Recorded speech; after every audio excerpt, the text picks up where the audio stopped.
নমস্কার বন্ধুরা, আমি আজকে বানাচ্ছি সাবু দিয়ে পাঁপড়।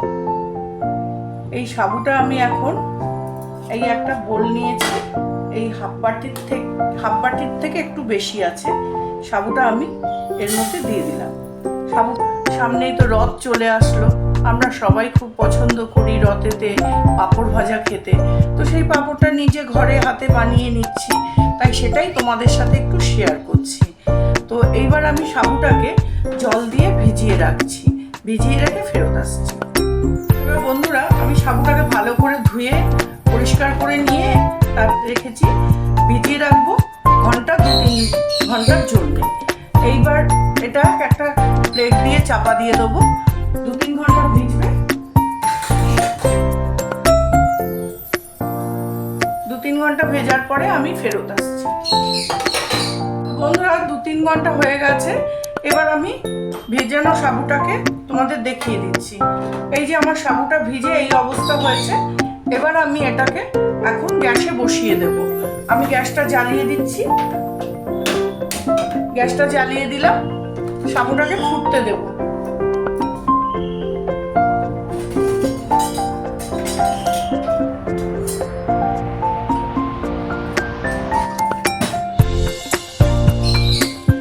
তো সাবুটা ভালো করে ফুটবে, আমি সবটার মধ্যে একটু নুন দিয়ে দেব। বেশি পাতলাও করবো না, আবার বেশি ঘনও করবো না। এই 1 চামচ মতো একটু নুন দিয়ে দিলাম সাবুতে। সাবুটাকে আমি একটু ফুটতে দিয়ে দিলাম।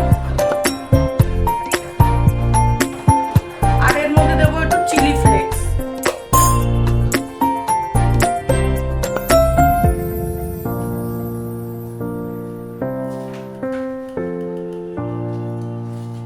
এই 1 ছিপি মতো একটু চিলি ফ্লেক্স দিয়ে দেবো। এতে কি হবে, সাবুটা একটু নোনতা নোনতা ঝাল ঝাল টেস্ট হবে, খুব টেস্টি লাগবে খেতে।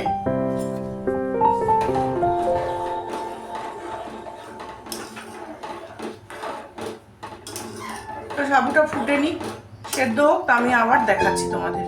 আমি থালার মধ্যে একটু তেল নিয়ে নিয়েছি। এই তেলটাকে এই ব্রাশের সাহায্যে আমি একটু তেল ব্রাশ করে থালার মধ্যে মাখিয়ে রাখবো।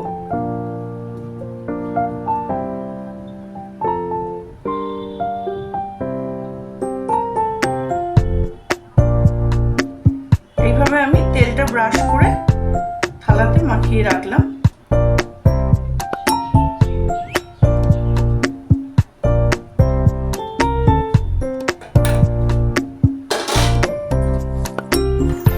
আমার সাবুটা কিন্তু ভালো করে সেদ্ধ করা হয়ে গেছে। থিকনেসটা এরকম হবে। এই অবস্থাতে আমি এখন সাবুটাকে নামিয়ে নেব। গ্যাসটা অফ করে দিলাম, সাবুটাকে আমি নামিয়ে নিলাম।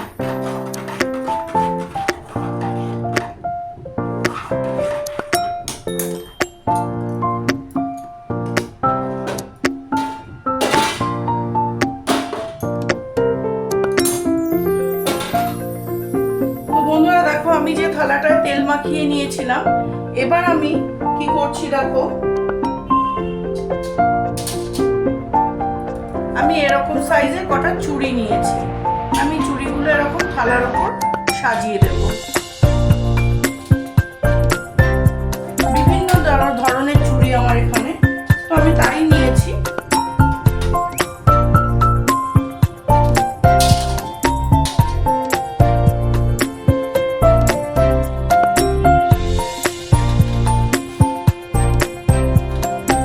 একই মাপের হয়নি আমার কাছে, বিভিন্ন মাপের চুড়ি হয়েছে, আমি সেটাই নিয়েছি।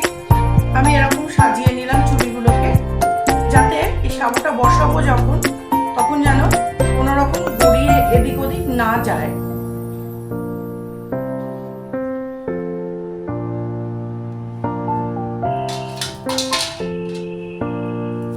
তো বন্ধুরা, মাপগুলো একটু ছোট বড় হবে, তাতে কোনো অসুবিধে নেই।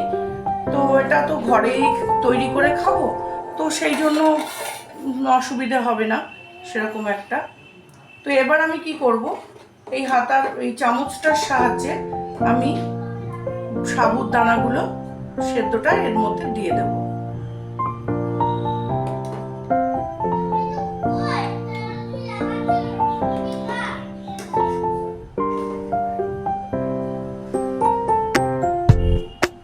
এইভাবে আমি দিয়ে দিচ্ছি। বন্ধুরা, আমার ওই চুড়িটা খুব সরু হওয়ার দরুন ওটা বেরিয়ে গেছে, আমাকে ওটাকে তুলে নিতে হবে। এগুলো বসিয়ে নিই, তারপর আমি ওটা তুলে নেব।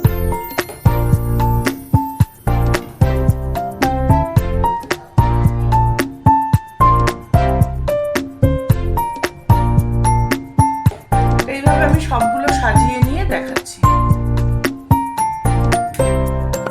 তো বন্ধুরা দেখো, আমি চুড়িগুলোর মাঝখানে আমি সাবুটা দিয়ে আমি বসিয়ে দিয়েছি। এবার আমি এগুলোকে একটু খানিকক্ষণ পাখার নিচে রাখবো, তারপর একটু রোদে দিয়ে দেবো। দিয়ে আমি রোদে দিয়ে এটাকে শুকনো করে নিয়ে আবার ফেরত তোমাদের দেখাবো। এরকম আমি আরো 2-3টে থালায় বসিয়ে দেবো। দেখো, আমার পাঁপড়গুলো শুকোতে 3 দিন সময় লেগেছে। 3 দিন ধরে পাঁপড়গুলো আমি শুকনো করলাম এবং 3টে থালার পাঁপড় আমার একটা থালাতে আছে। তার মানে বুঝতে পারছো, শুকিয়ে কলটুকু হয়ে গেছে। এবারে আমি তোমাদের এটাকে ভেজে তারপরে আমি ফাইনালটা দেখাচ্ছি। বন্ধুরা, আমার এই পাঁপড়গুলো শুকিয়ে গেছে। আমার 3 দিন সময় লেগেছে পাঁপড়গুলো শুকনো করতে। এবারে আমি কড়াইতে তেল বসিয়ে দিয়েছি। এবারে আমি পাঁপড়টা ভেজে নিয়ে তোমাদেরকে দেখাচ্ছি কীরকম পাঁপড়টা হয়েছে। তেলের মধ্যে দিয়ে আমি এই ছান্তাটা দিয়ে একটু চেপে ধরছি। দেখো তেলের মধ্যে কত ফুলে কত বড় হয়ে যাচ্ছে। বন্ধুরা দেখো, আমি পাঁপড়গুলো ভেজে নিয়েছি। ভেজে নিয়ে তোমাদের আমি সার্ভ করে দিয়েছি, তোমাদেরকে দেখিয়ে দিয়েছি। দেখো, আমার পাঁপড়গুলো দেখতে এবং খেতে সবটাই খুব সুন্দর হয়েছে। যদি ভালো লেগে থাকে আমার এই পাঁপড়ের রেসিপিটা, তাহলে তোমরা লাইক, কমেন্ট, শেয়ার করো। নতুন বন্ধুরা ইউটিউব থেকে যারা দেখছো তারা আমার চ্যানেলটাকে সাবস্ক্রাইব করে দিও। আর ফেসবুক থেকে যারা দেখছো তারা আমার পেজটাকে একটু ফলো করে দিও। তাহলে আজকে আসছি, আবার আসবো আগামীকাল নতুন কোনো অন্য রেসিপি নিয়ে।